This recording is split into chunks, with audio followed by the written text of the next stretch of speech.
Today, we are very excited to be talking to Annie Neugebauer, the author of the excellent short story collection that is actually out right now. You Have to Let Them Bleed, and The Extra, which is getting a new printing that you'll be able to find a little more widely if you are more of a bookshop uh, shopper instead of buying your books online. The Extra is just a book that we talk about all the time.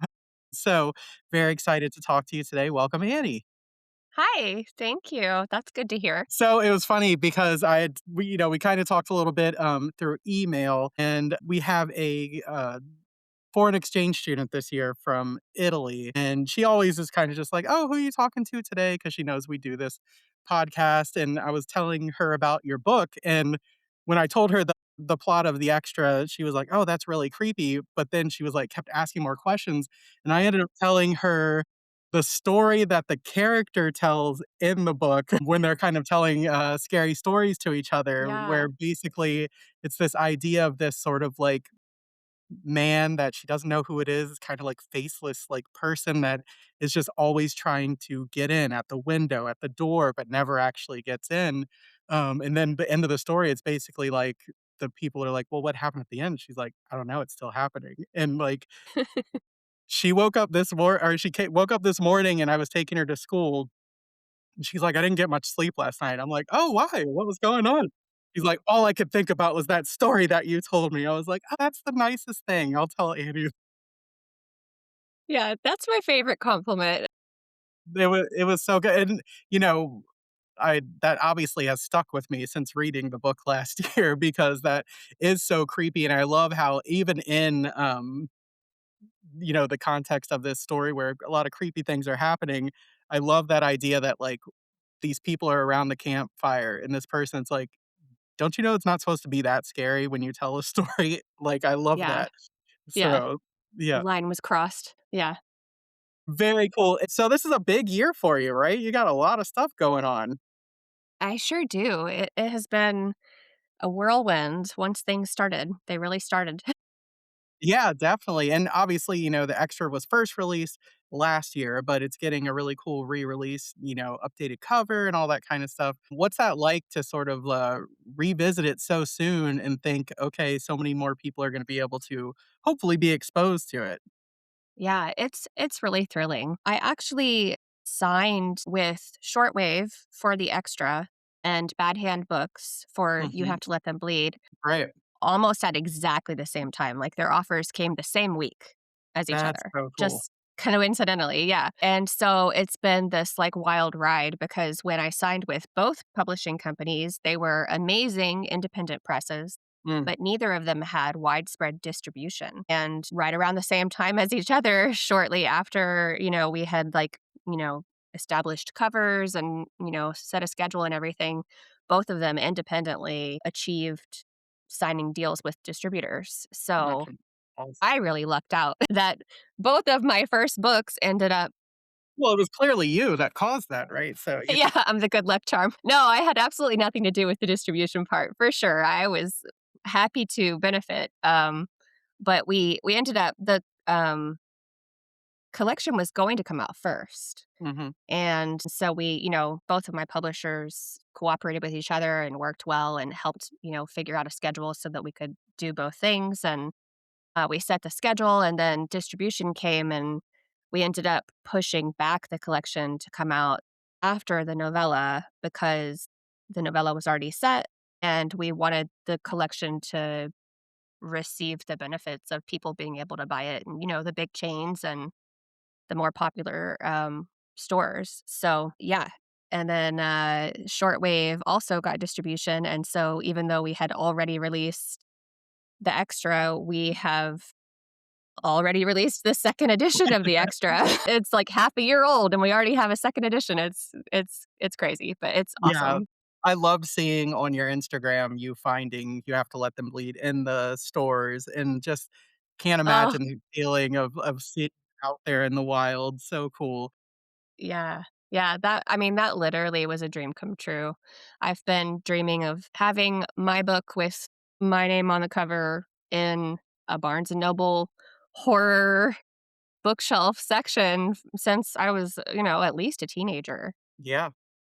So, yeah, and I've been working a couple of decades towards that, and then one day I walked in and there it was. And, that's a funny thing because, for so many people, that's kind of like their first book is like the first thing that they've done, but you've been around for a while. Your stories have been in lots of different collections and that kind of stuff, but now to sort of really quickly have things that this is me, right? Like, this is my name on here, it's just me, Yeah. people are buying this because it is my book. What's that sort of comparatively? I mean, I know it's gotta be very exciting whenever a story is accepted and it's gonna be in a collection, that kind of stuff, and now it's kinda standing on your own, like, how do you like, the difference in terms of how you feel yourself? That's a great question. It feels very different to me personally. Mhm. I have a long-standing joke with my husband that I've been "and many others" for a long time because I've the years that I've spent, trying to ultimately get my own books published, which the dream, at least initially, was to have a novel published. But I aim very high, and I didn't wanna compromise on, what I was aiming for, and so in the meantime, I started writing short stories and trying to, like, build up I don't know, a body of work doing that, and especially in the beginning, nobody knew who I was, and so the books on the front, they always say, "With stories by," and it'll say, 5 or 6 famous names and many others, and so I've been "and many others" for a long, long time.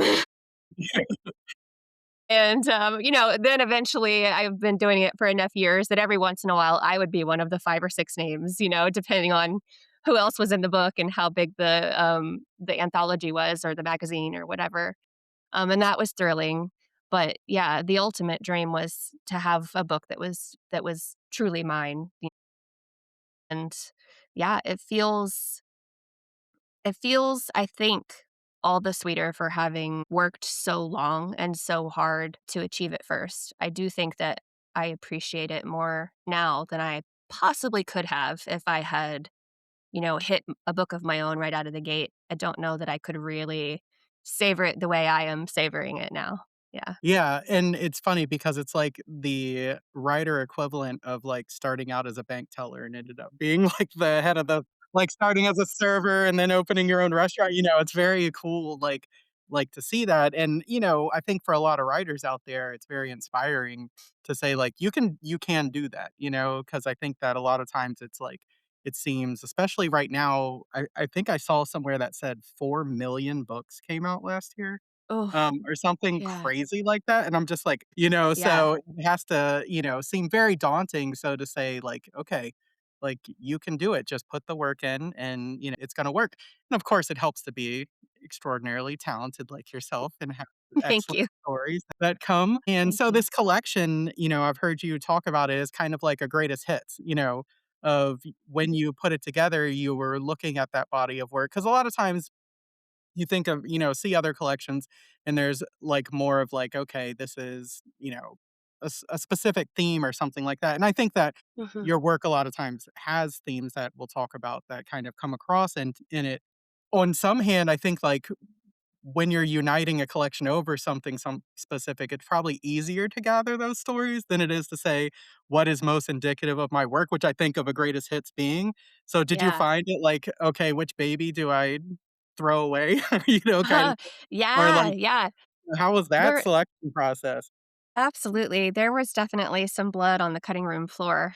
But yeah, I was because like we've said, because I've been in the industry for so long and I've been working for this for so long, I had a very clear impression that this was how I was introducing myself to Mm, most potential readers. mhm, And so I wanted it to feel true to my body of work, true to my style and preferences and, recurring themes.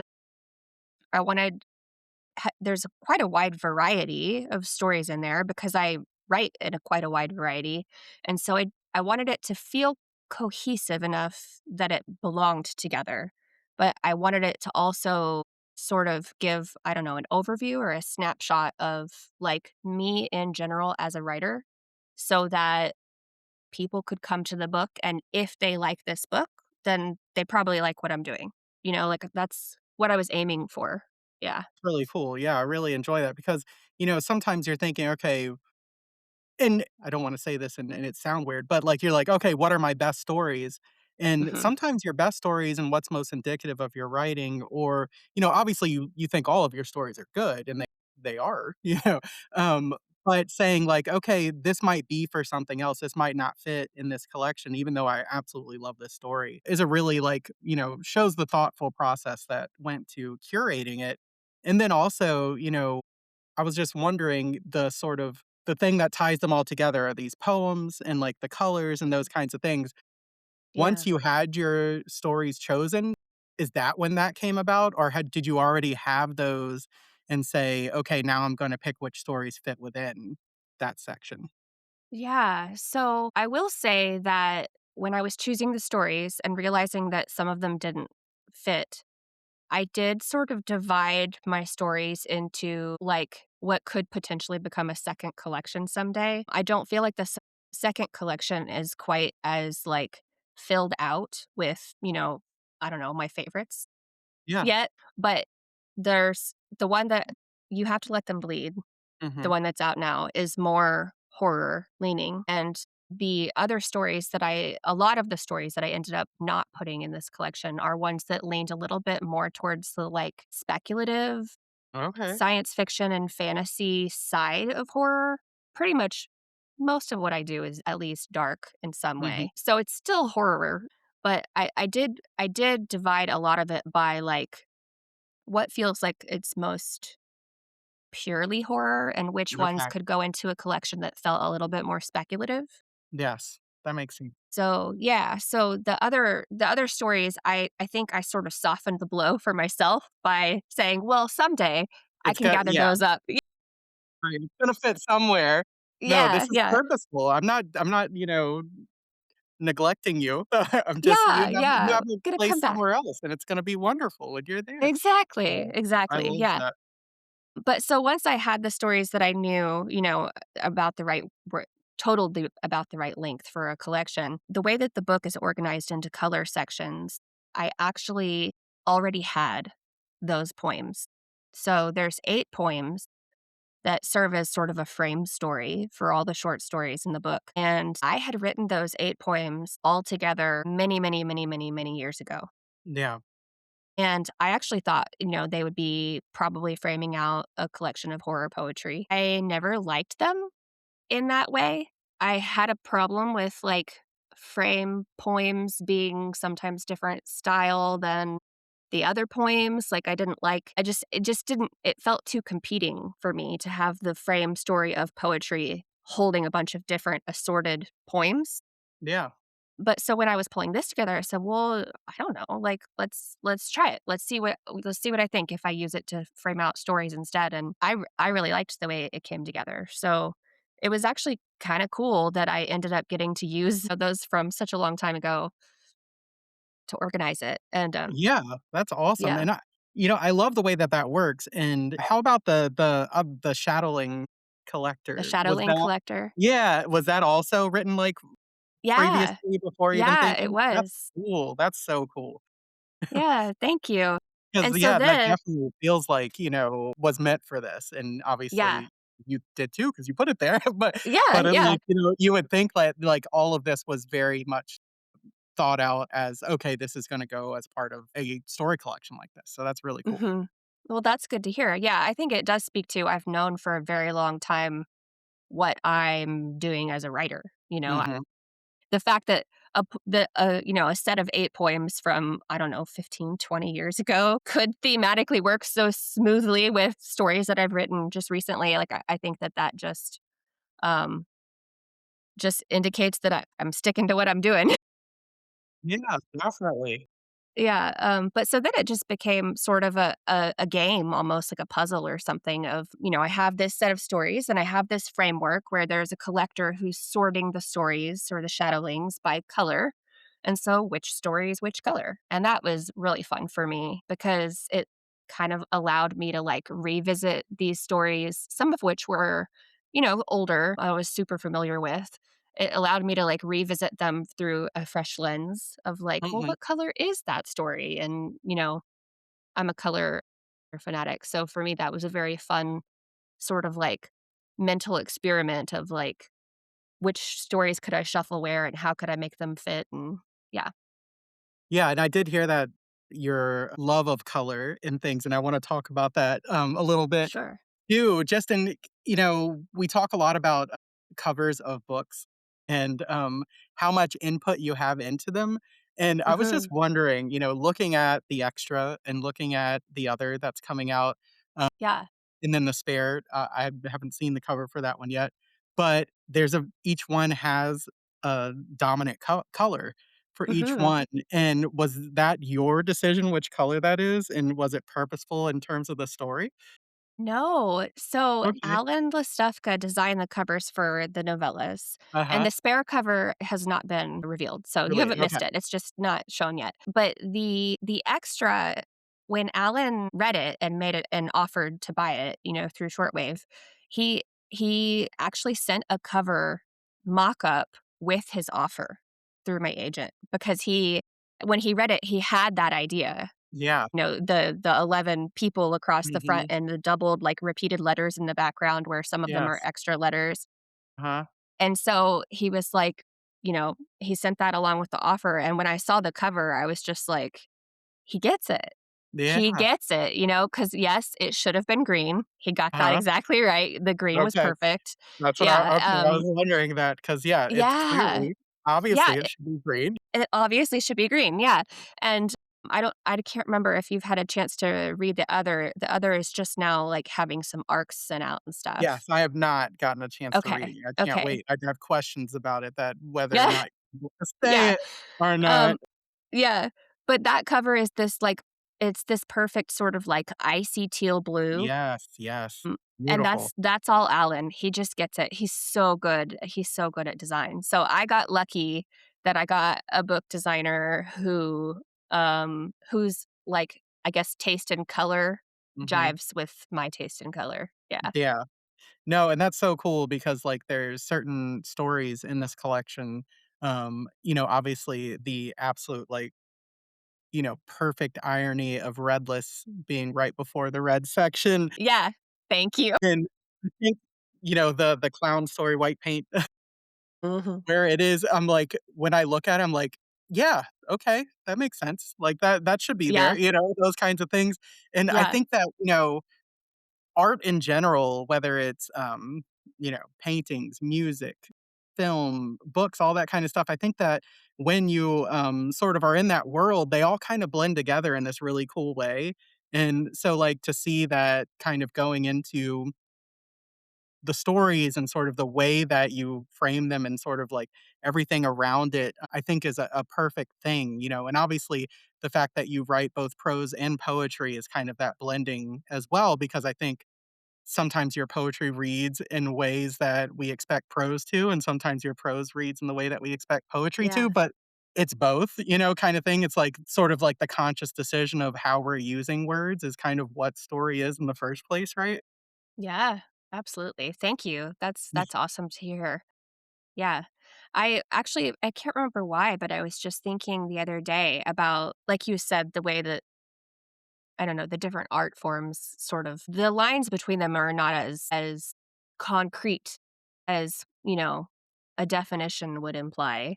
Yeah, Because I was thinking about color and the ways that color, affected me in my life, and one of the most prominent ways that color matters to me is in, like, interior design, like the colors that I put in my home, the colors that I paint the walls in my office, like, just colors that are all around me, like, interior design at a glance or, hearing just the phrase, like, it sounds like it would have absolutely nothing to do with books or prose or poetry or anything to do with literature, but for me, it all gets kinda muddled up in there in a really good way, and I end up drawing lessons from each thing into each other medium, you know? It's all relevant, I guess, is what I'm trying to say. absolutely. Our bedroom, my wife painted, it's like this mossy, darker green. Mhm. And we did, I guess it's called color drenching. I don't know. We did the ceiling and everything, right, Yeah. in the color. Awesome. And people, some people are like, "Oh, it's like it's kind of goth, it's kind of dark." And she's like, "No, it reminds me of being in the forest." And that's what, Yeah. like, the point was, and, like, that's where she does her best work, in her actual job in marketing. That's where she does her best reading and thoughts and all that kinda stuff. And Yeah. so definitely, like, being surrounded by, the color therapy, all that kinda stuff, it's such a real thing and really Mhm. sets moods, and that's really what, music does, like, all that kinda stuff, Yeah. definitely is the same thing in my opinion. Yeah.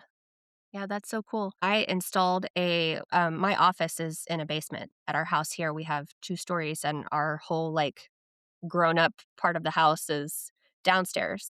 Yes. And they had a horrible, like, white cork drop ceiling when we moved in. Oh, We're pretty new to this house. We moved in at the end of the summer, and, one of my, like, dream things was to replace those white ceiling tiles with these, like, really cool black paneled drop ceiling yeah. tiles. And so my ceiling down here is black, and it is so, like it's like I can hear all the people just, like, screaming, like, "You're making a basement darker," you know? And I'm like, "No, it's already a basement, like, it's gonna be Yeah. dark no matter what we do," but, like, the black ceiling just feels so moody and dreamy and kinda gothic and cool. It matters. Yeah, you get inspired by everything around you, right? So, like, Yeah. having that right thing really helps. Sometimes I think that being in a place that, like, it can do I think about, one of the themes that I see in a lot of your writing, for me anyway, maybe it's just because I have anxiety, but there's, like, this underlying anxiety in a lot of the stories, and sometimes I would wonder if being in a place that isn't soothing or calming or pleasant can add to that too. Sure. But I probably wouldn't wanna be there very long. I would wanna replace those with you if that was the case. So that's cool. One thing I would say, you have a lot of stories that are really scary set in the woods, both the Yes, extras and I ones, do. but one of the things that I think about like, even the extra and then also, the title's not coming, but the fairy story, "You Shouldn't Smile, Don't in the Woods." Yeah, "You ought not smile as you walk these woods." Yes. That's a mouthful. Yes. Such a great title, but there's also, like, a clear love for the woods, in Yeah. them. I think about in the extra, the scene when they, wake up the first morning, that they're there and just the way that you describe the beauty of it.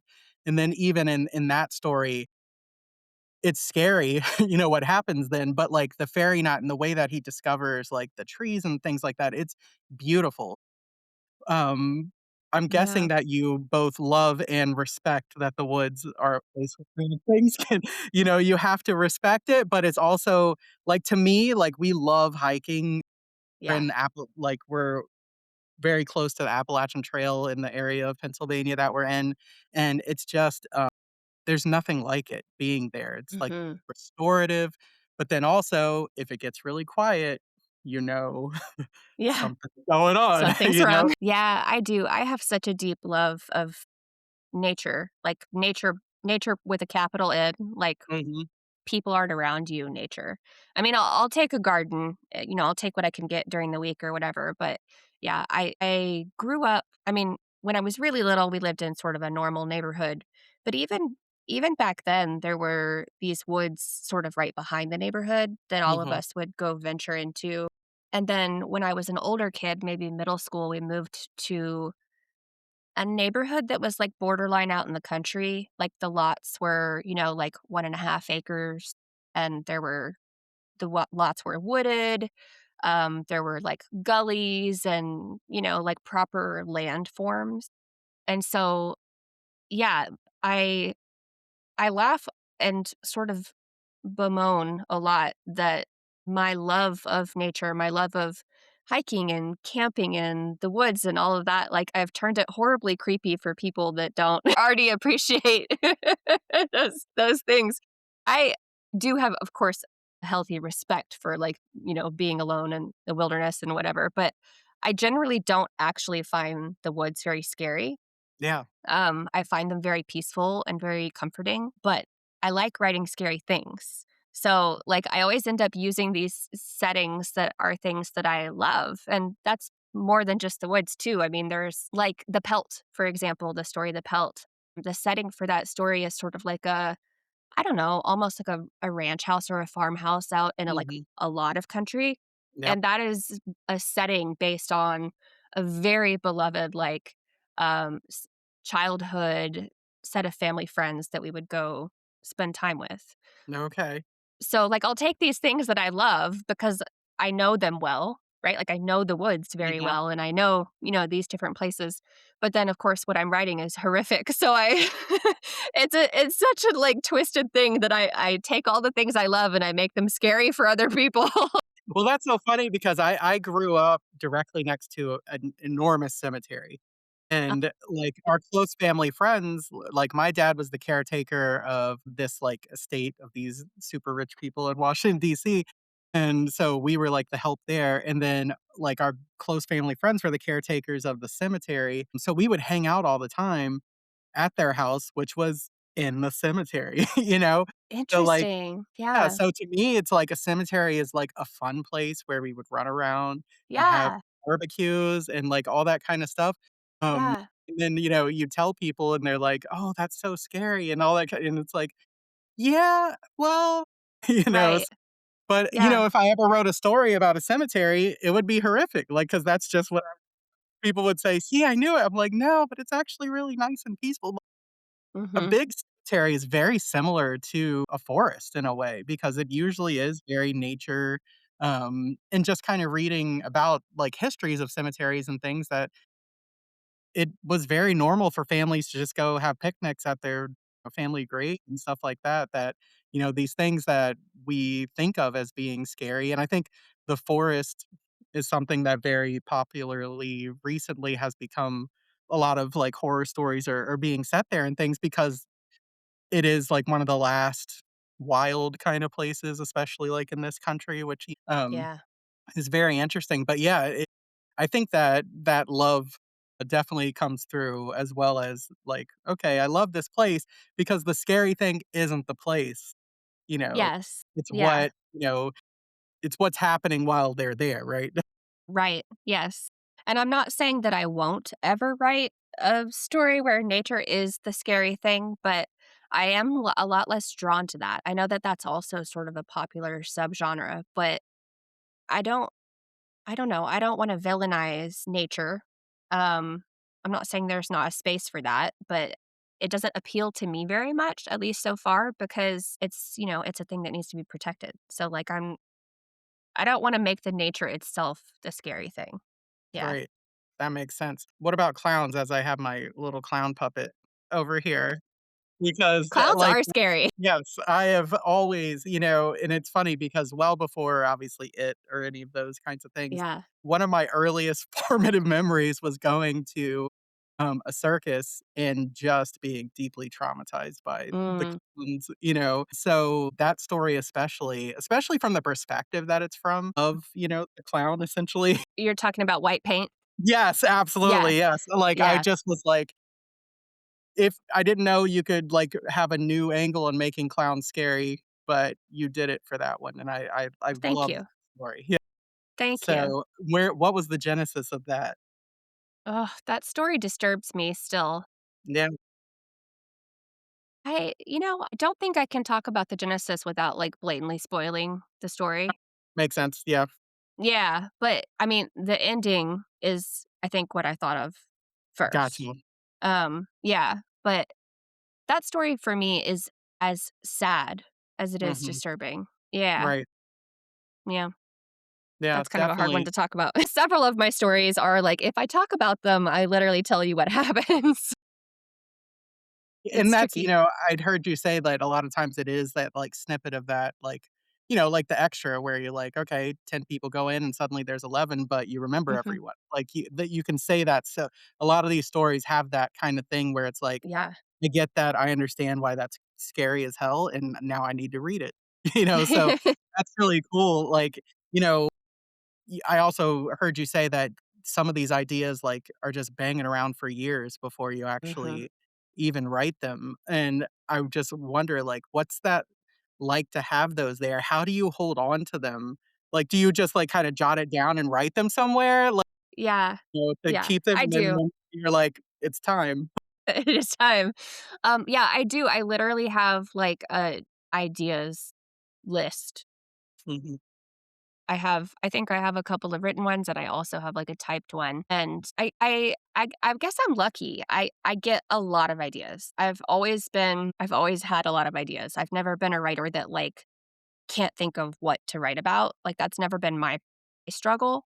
So I'm I generally let them go after I write them down. Like, occasionally an idea will pop up and I'll need to write it, like, right then, and I'll just, Yeah. like, do it. That happens. Usually with the shorter the work is, the more likely it is that I'll just, like, write it right away. But usually I'll write the idea down and sort of just, like, mentally bookmark it, but I'm not actively thinking about it anymore. And Yeah. I'm just letting the, like, subconscious back burner part of my brain do whatever magic it does back there and stew. Let it stew and let it, mix with other things. And a lot of times it'll be a secondary component that'll make me feel like, what if that idea I had comes together with this thing? And then I have now I can start to see the shape of a story. It's not just an idea. It's like, they go together in a way that I can start to see like a structure, and that's usually when I'll start writing it after I have Okay. that. Yeah. Yeah. That's really cool. One thing that I found when I'm reading the stories in your work a lot of times, there'll be something that it is either supernatural or off or weird, but not so much that it, like, seems completely outside the realm of, like, what could happen. And, like, there's this interesting thing of, like, the characters a lot of times, like, whether it's in the extra or I'm thinking of the baby right now, where it's Mm. like, it is really weird that there would just be a baby suddenly in your cabinet. But if there was, you would then take care of it, right? Like, Right. Like, that's what you would do. And so I love that idea of, like, it sometimes, when I think about it was COVID lockdown, when I think of different things that happen, humanity, like, both individually and collectively, our ability to accept something that yesterday we never would have is mhm. really fascinating, and I love the way that you kind of explore a lot of that psychologically, in your stories. I think of the baby, I think of even The Calling of the House of Usher, where it's like, Mm. "Okay, I blink and I see this lady," you know what I mean? And it's like, That's the way it that is. just Yeah. becomes part of your life now, and it's like, "Okay, I go to this house and it kinda goes away." I'm like, "Okay, I'm gonna hang out at this house," even though I feel like this house is probably Yeah. not the best news either, kinda thing. So, is that Yeah. something that, like, kinda fascinates you too? Yeah. Absolutely. I think that a lot of it is that I generally am writing towards my taste, right? Mhm. And like as a reader, my taste in horror, I really like it when it feels like it could happen. Yes. Even if it's supernatural, even if it's totally unrealistic, I like it when it's written in a way that it feels like it could happen because that's what gets under my skin. It's much harder for me as a reader to be truly unsettled and disturbed by like secondary world fantasy feeling stuff. Um obviously there's a huge place for that kind of thing, but for me, like my fascination point is when I either read a story that is fairly, I want to say mundane, but I don't mean it in the negative way. I just mean like day to day, like Yeah, rooted in realistic. reality, yeah. Yeah, very rooted in reality. Like I like mundane stories that end up feeling uncanny and sort of Mhm. like almost supernatural or paranormal just because they're so like I'm thinking of Turn the Unturning Tide, the aerobics water park story. With that story, like, I chose, like, a totally grounded in reality setting. Nothing paranormal happens in that story, but I wanted to make it feel like it was, even though it Yes. wasn't. Right. So, like, I like that, and I like the opposite, which is when something totally crazy happens, like the baby, Mhm. where you're saying she wakes up and she hears the baby crying and she's like, "I don't have a baby." Like, that, like "What do you mean you do have there's a baby in your cabinet?" Yeah. That sort of, like, but then to write it in a way where it forces the protagonist and sort of hopefully, therefore, the reader to Mhm. accept that, like, outside of reality thing as a reality. Like, I don't know. Yeah, there's a fascination in both facets of that for me that I come back to over and over again. And there's 2 moments, I don't wanna spoil the ending of the baby, but 2 moments early on, like, right around that time when she Yeah. finds the baby, that I found so rooted in reality that it just kind of, like, made it be like, "Okay, I accept what's happening here." And the one Mhm. is when the husband she tells him, "Found this Yeah. baby in the cabinet," and Yeah. he's kind of, like, thinking about it for a little bit, then he goes, "Was it a boy or a girl?" Yeah. And I think, like,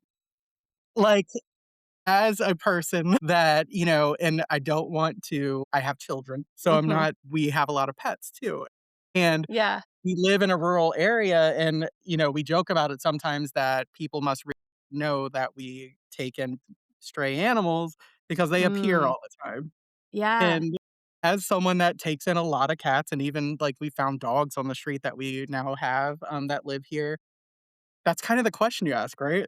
Mhm. It's like that's, like, kind of that moment where you're like, "I guess we have another pet," you know what I mean? And it's like, Yeah. it sort of was that thing where, like, that was when, he was like, "I guess we have a baby now," you know what I Guess we have a mean? baby. Yeah.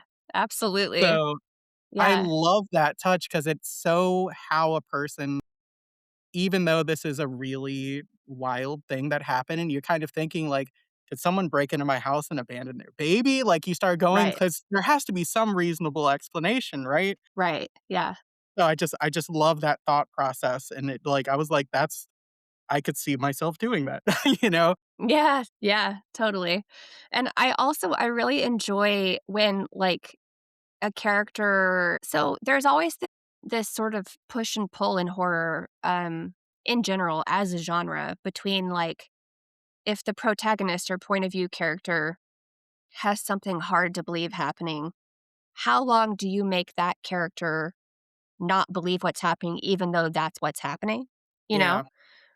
Like, if there's, you're writing a story about a giant bird that murders you, like, is trying to murder you, Yeah. there's this argument. There's always gonna be somebody that argues. There's always Mhm. gonna be somebody that says, "You don't just go, 'Okay, there's a giant bird,' and then believe Yeah. it and move on with your life." Like, that's not realistic.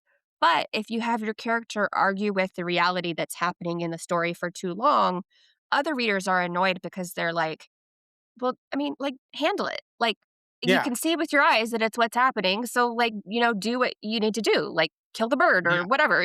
Yeah. It's like you're So gonna die wondering whether this bird really exists, right, and then also, like, at the end of the day, the reader bought a book about a bird that's about killing a people, so you're giant like, bird, "Let's yeah, follow." Yeah. exactly. So, yeah. So, that's always very interesting to me, sometimes in a negative way, sometimes I get Mhm. really frustrated with that balance, and sometimes in a way that I have fun playing with. Like, Yeah. I do sort of enjoy, um I don't know, for some reason, the one that from this collection that came to my mind was The Little Drawer Full of Chaos. Yes. Yeah. In that story, there's this thing. So there's a junk drawer that sort of is the source of chaos, Yes. basically, in this household.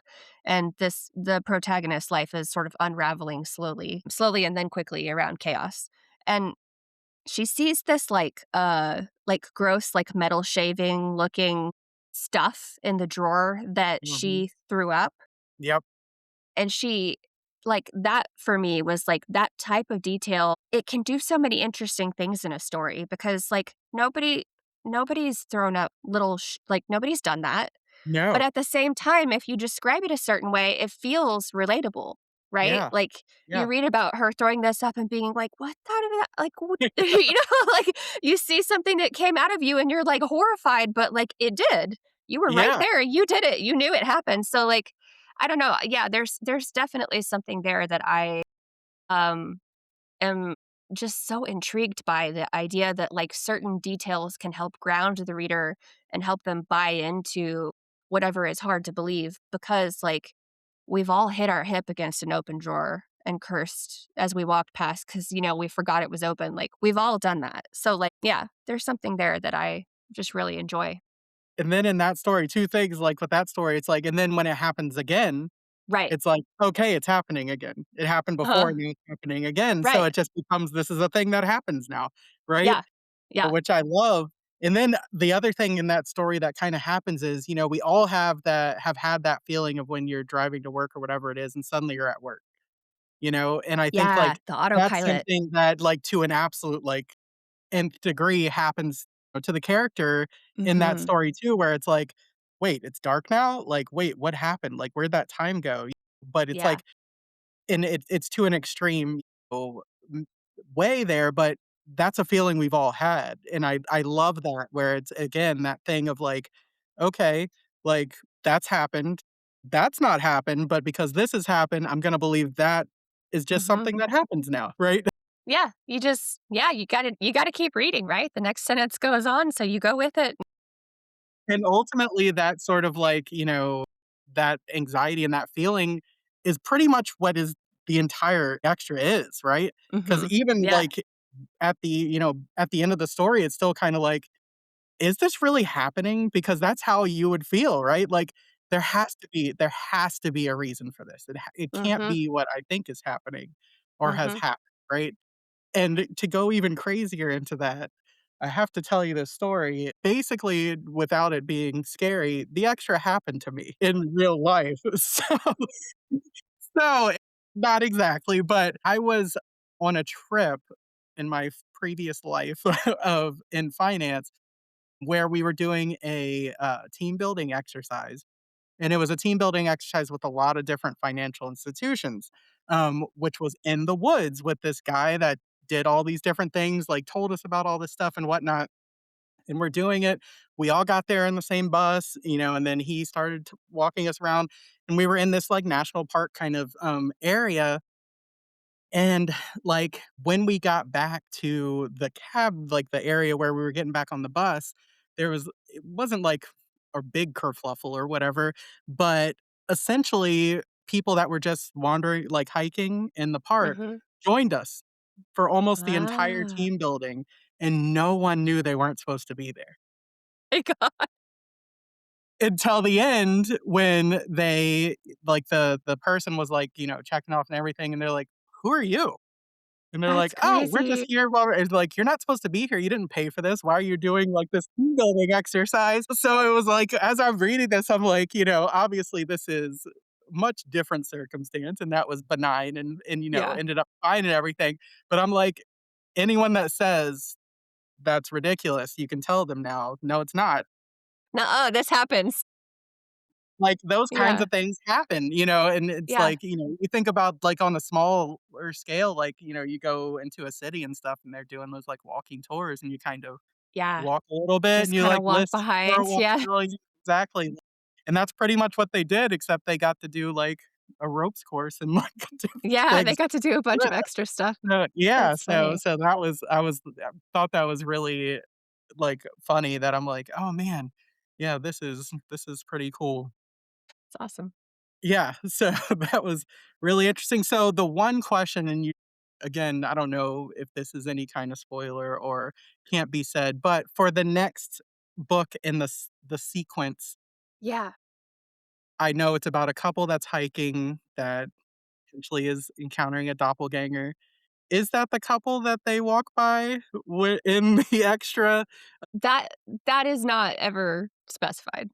So, Okay. you could decide to believe that if you want. So as soon as I saw that, I was like, "Oh my god, is that like, did they pass this vague curse upon Yeah, them yeah. as they went by?" And stuff like that, so No, so the other takes place in Oklahoma, okay, and the extra took place in Arkansas, and right. the 3rd book, The Spare, takes place in Texas. Oh, So, okay. they are none of them are directly connected with characters or settings or direct storylines. Yeah, They are related, and they do work best if you read them in order, but they're not, like, the same characters coming back or anything like that. yeah. Well, I'm so excited because The Extra is a book that, like, you said you write books that you wanna read, and I read, like, as soon as I heard what it was about and then started reading it and realized, like, what this book was gonna be, I was like, "This is, like, the Twilight Zone, X-Files, Uncanny Valley, like, thing that is, like, of my dreams." It was, like, perfect. So, I Awesome. loved it, and, like, wonder, I'm imagining the ending could potentially have been divisive for some readers, Mhm. but it was the most perfect. I would have been like, I would have never thought of that ending, but it was the perfect It ending. worked for you? I would have never wanted anything else but what happened at the Good, end of that book. good. Yeah, Absolutely love.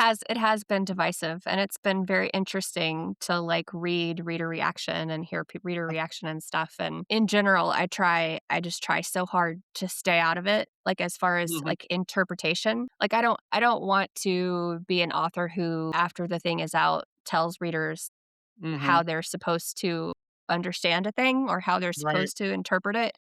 So, I feel like in some ways, like, that's like, you hear about authors that, like, their work doesn't come out until like, they've already died, and it's, like, posthumous, and I feel like in some ways, like, that's easier as far as, like, you don't have to, like, hear what people think, and you don't have to resist weighing in or decide to weigh in or when do you weigh in and all that kinda stuff. mhm, But, yeah, it's been very interesting to yeah. yeah. Well, some people really want neat things, and I think Absolutely. horror's not neat. It's not meant to Yeah. be. Like, that's kind of the Mhm. point sometimes. I will say that, I don't know if you've ever heard of Horror Reader Weekend. It Yeah. is okay, so my friend Bridget, Weirder the Better on Instagram, she at most I think every Horror Reader Weekend she's done this. There's a novella exchange at the end of Cool. it, where everyone just brings the novella that they think people should read, mix them all up, and you just, take one. And I think there was 3 copies of the extra that day. Like, Oh, so that's so many cool. people were like, "This is one you absolutely have to read this book," so that it Awesome. definitely is finding the right people, and I can't wait for Yeah. the next 2 as well. When is the 2nd edition? Is it out already, or is it when is that? The second edition of the extra is already out. It came out like a week and a half ago, something like that. Okay, And the second book comes out in June. in June. And Yes, then the awesome. third book comes out the following March. Okay, perfect, and You Have to Let Them Bleed came out on March 17th. I was just wondering, and I always ask this, especially for authors when the book has been out for a little bit, and you've probably talked about the extra a lot. What is Mhm. something that no one has asked or not asked enough that you've wanted to talk about when it comes to the extra that maybe you haven't been able to say? Hmm. This almost feels like a trick question after I just said I'm not gonna do interpretive work. And I don't mean, like, about what it's about, but, like, certain things, because we talked about the color, and I love that in this Mm. book, there's a very bright, it's almost like that reverse crop circle that The happened, grass. Yeah. in that sort of lime green, kinda thing. That was one detail that, a lot of people I don't, like, hear about so much. A lot of people fixate on the dog or, like, different things Yeah. like that, and I love how and, you walk around in the woods a lot and, depending on the season, like, especially if you go to the same ones a lot, Mhm. the rhythms of that place, and, your main character here knows the rhythm of Yeah. this forest, and he's like, "That is so wrong to Right. be Because there." it's fall. Yeah. Mhm. Yeah, and so I Yeah. love that idea that, like because that's that whole section that you're talking about where they're like, the 3 sort of ones that are in on knowing that there's an extra are doing that thing where they're like, "We're trying to find the normal answer to this." Right. And, like, I feel like that's one of the things that, like, he has that moment to say, like, "Okay, something not normal is happening now." Right? Yeah. Yeah. Yeah, I will say that the grass comes back. Mhm. The green grass is also in the second and third books. Yeah, I think for that book, I leaned in almost the other way. We were talking about that balance between, like, believing and disbelieving and how long do you try to have your character fight against what's obviously happening in the book, Right. as the reader sits there going, "This is what's happening." You know, I know, I read the back of the book, like, Yeah. um yeah, so in that one, Matt, our protagonist, he does argue with it for a little while, Mhm. which also serves as a sort of important, like, logistical thing because the reader has questions, right? Like, Yes. this is an impossible thing. It literally cannot Mhm. happen. There's an extra person, but they remember everybody there. So that impossibility, there's a balance between, like, well, how how many questions is he gonna ask that he's able to answer that will help the reader move along with him? And I Mhm. think that, like, the grass, as you said, and, Number of seats, yeah, yeah, going back to the van and looking at the seats and being like, "Are there really this many seats? yeah, Do I remember the van wrong?" You know, like, that type of, like, confirmation and stuff, it was like a naturally built into this impossible concept. yeah, 'Cause the whole novella is really kind of about, like, what do you do when the impossible thing is happening? Like, reality mhm, is not playing by the rules you know. You've confirmed that this is really what's happening, so then what, you know? So I kinda have to get to the then what to explore what do you do, yeah. you know? That's what's scary about it is what do you do? Right, and I think, like, the reason that I think, like, this book touched a nerve both for me and a lot of other people is it feels like we are suddenly, or not so suddenly in the last 10 years and maybe in the past year and what, 2 months? At this point, where we're living in a world where things that shouldn't be possible or shouldn't be happening are becoming part of our daily life, and what do you do then? Like, what becomes moral and what becomes Yeah. do you choose your own safety over others? Like, all of those kind of questions, like, in this kind of small microcosm of this unit of 11 should be 10 people, it asks those big questions without, like, hitting you over the head with it. So I thought that was really great work there. Thank you. Appreciate that. Yeah. A microcosm is always tricky in a story. Because, yeah, you always run the risk of, any one person or any one facet of things being overly representative. Mhm. So there's always sort of a juggling act of how much work can I make any one character or any one component of this do to explore, the real life issues and feel like they resonate to a reader without, I don't know, without overdoing it or feeling like you're misrepresenting because it's overly broad or overly specific or, getting Right, it and even right. how Yeah. Matt, kind of puts people into roles on each one of these trips, and Yeah. how even, like, within those roles, they refuse to be clean within those roles, Mhm. because that's what happens in reality, where, like, the annoying guy actually is kind of endearing at times, Yeah, he's It's like, actually really cute. I know. yeah, Yeah.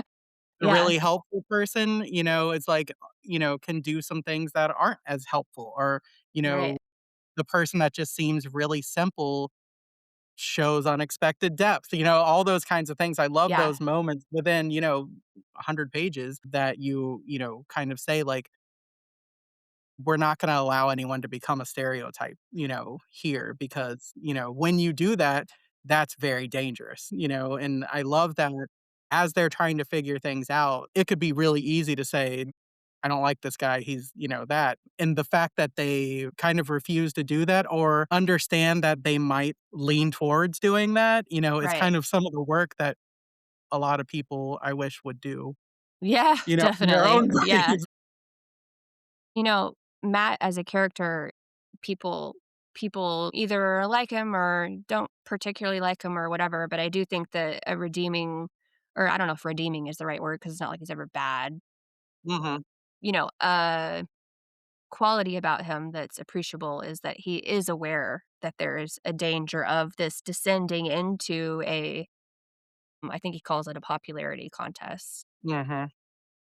Which person do we not like? And that kind of thing, and yeah, thank you. It is a hard thing. It's a very short book, it's just a novella, so it is tricky to balance allowing those sort of inevitable extrapolations to Mhm. real life and the real big important issues, allowing that without, like, delving into it the way you could in a longer novel length book. And I almost, question whether those things would be served if they were delved into deeper, because Mhm. I think a lot of the questions that it raised are for each individual reader and not to be explained in the story. And I think that's like some Yeah. of the power there too, right? Yeah. Yeah, sometimes the shorter stuff leaves more space for the big stuff to be there. Yeah. Absolutely. Yeah, definitely. Well, this was fantastic. I hopefully we can talk again when the other and the spare comes out too. Would love to revisit after we Yeah. get the sequence going. But listeners, where can we find you and see that cover reveal when it comes out for the spare and get those pre-orders in for the other and Yeah. everything Yeah. like that? So my website is annieneugebauer.com. If you get Neugebauer close, Google will take you there, thankfully. And I'm Annie Neugebauer on Instagram and Facebook are the main ones. I'm on Blue Sky too. If you sign up for my newsletter on my website, you'll definitely not miss cover reveals, pre-order links, like the really big steps. And if you want the in-between stuff, you can follow me on Instagram. Is probably where I'm most active. Awesome. Fantastic. Well, thank you so much again for your time and, best of luck for so much going on. And, Well, we'll thank definitely you. be reading and keeping in touch to talk again. Thank you so much. Thanks for All having me right. on. Yep. Have a good day.